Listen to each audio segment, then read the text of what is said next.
আসসালামু আলাইকুম প্রিয় দর্শক, ফেসবুক, ইউটিউব সহ বিভিন্ন মিডিয়ায় একটা খবর খুবই ভাইরাল হয়েছে গত 2-3 দিন ধরে। সেইটি হলো যে শিক্ষা প্রতিষ্ঠান থেকে শূন্য পদের চাহিদা এনটিএসসি এর কাছে জমা দিচ্ছেন না বা শূন্য পদ প্রদানে গড়িমসি করতেছে বিভিন্ন শিক্ষা প্রতিষ্ঠান প্রধানরা। তো এটা নিঃসন্দেহে 18তম এবং 19তমের জন্য খুবই দুঃসংবাদ। তবে আজকেই মাদ্রাসা শিক্ষা অধিদপ্তর থেকে একটা প্রজ্ঞাপন জারি করেছে, যেই প্রজ্ঞাপনের মাধ্যমে 18তম এবং 19তমের দুশ্চিন্তা কিছুটা কমে যাবে। অর্থাৎ এই প্রজ্ঞাপনটা দেখার পর শূন্যপদ প্রদানে প্রতিষ্ঠান প্রধানরা খুব বেশি গড়িমসি করার কথা না। প্রথমেই আগে এটা জানার চেষ্টা করি যে আসলে কি জন্য হঠাৎ করে প্রতিষ্ঠান প্রধানরা শূন্য পদের চাহিদা প্রদানে গড়িমসি শুরু করে দিল। দেখেন, আজ থেকে 4-5 দিন আগে মাদ্রাসা শিক্ষা অধিদপ্তর থেকে একটা প্রজ্ঞাপন জারি করেছে। যেই প্রজ্ঞাপনের মূল বিষয়বস্তু ছিল যে বর্তমানে মাদ্রাসায় যে অ্যাডহক কমিটি চালু আছে, সেই অ্যাডহক কমিটি নিয়োগ প্রদান করতে পারবে, এইরকম একটা সংবাদ। তো যখনই এই প্রজ্ঞাপনটা জারি হয়ে গেছে এবং সব প্রতিষ্ঠান প্রধানরা যখন জেনে গেছে যে আসলে আবার মাদ্রাসায় কমিটির মাধ্যমে নিয়োগ প্রক্রিয়াটা চালু হতে যাচ্ছে, এই খবর প্রচার হওয়ার পরেই প্রতিষ্ঠান প্রধানরা এটা ধরে নিয়েছে যে হয়তোবা খুব শীঘ্রই আবার কমিটির মাধ্যমে নিয়োগ পদ্ধতি চলে আসতেছে আগের মতো। যার কারণে সকল মাধ্যমিক পর্যায়ে থেকে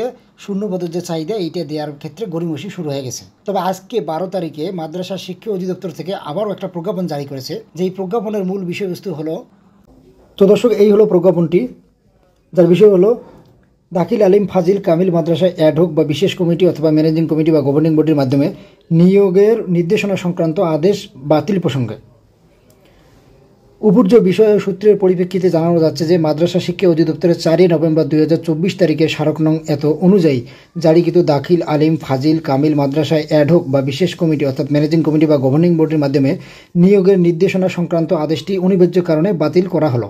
তার মানে মাদ্রাসায় অ্যাডহক কমিটির মাধ্যমে নিয়োগ প্রদান করার যে প্রজ্ঞাপনটি ছিল সেইটা আজকে বাতিল করা হলো এই প্রজ্ঞাপনের মাধ্যমে। যখন এই নতুন প্রজ্ঞাপনটি মানুষ জানতে পারবে, তখন হয়তো বা আবার বুঝতে পারবে যে আসলে শূন্যপদ আটকে রাখি কোনো লাভ নেই।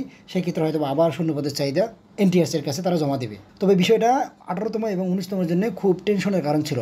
তো মাদ্রাসা অধিদপ্তরে আজকে যে নতুন প্রজ্ঞাপনটি জারি হয়েছে, এটা আপনারা দেখতে চাইলে dme.gov.bd এই ওয়েবসাইটে ঢুকে নোটিশ বোর্ডের প্রথমেই দেখবেন যে প্রজ্ঞাপনটি দেওয়া আছে, আপনারা ডাউনলোড করে দেখতে পারেন। এছাড়া আপনার স্ক্রিনে দেখতে পাচ্ছেন আপনারা।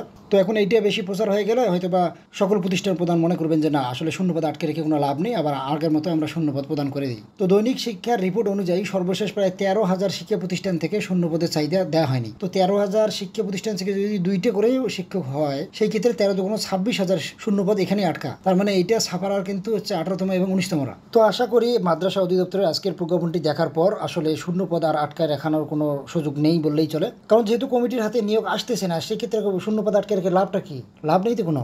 আচ্ছা, তো দর্শক, এরপর আরেকটা আপডেট হলো যে শিক্ষক নিবন্ধনের ভাইবা বোর্ড বৃদ্ধি সংক্রান্ত বিষয়ে এনটিএসসি এর কাছে জানতে চাওয়া হয়েছে। তো সেই ক্ষেত্রে তারা বলছে যে আসলে ভাইবা বোর্ড বৃদ্ধি করার মতো সুযোগ আসলে নেই। তবে যদিও ভাইবা নিতে এখন 6 মাস বা এরকম বেশি সময় লাগতেছে, সেক্ষেত্রে ষষ্ঠ গণবিজ্ঞপ্তি চূড়ান্ত সম্পন্ন হওয়া পর্যন্ত কিন্তু এখনও 8-9 মাস বাকি আছে। সেক্ষেত্রে 6 মাস এখানে যদি বেশি সময় লাগে, হয়তো বা পরবর্তীতে আরও বিভিন্ন স্টেপের মধ্যে সময় সমন্বয় করে এনটিএসসি সেটা কমিয়ে আনার চেষ্টা করবে। তবে এটা নিয়ে 18তম ভাইবা প্রার্থীদের খুব বেশি দুশ্চিন্তা করার কারণ দেখছি না।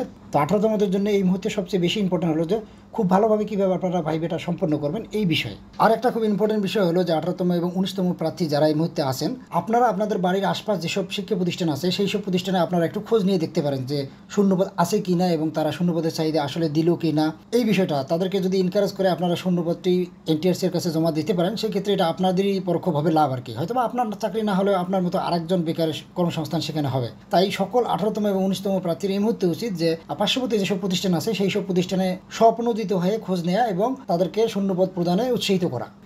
তো এই ছিল আজকের মতো আপডেট। ধন্যবাদ সবাইকে, ভালো থাকবেন।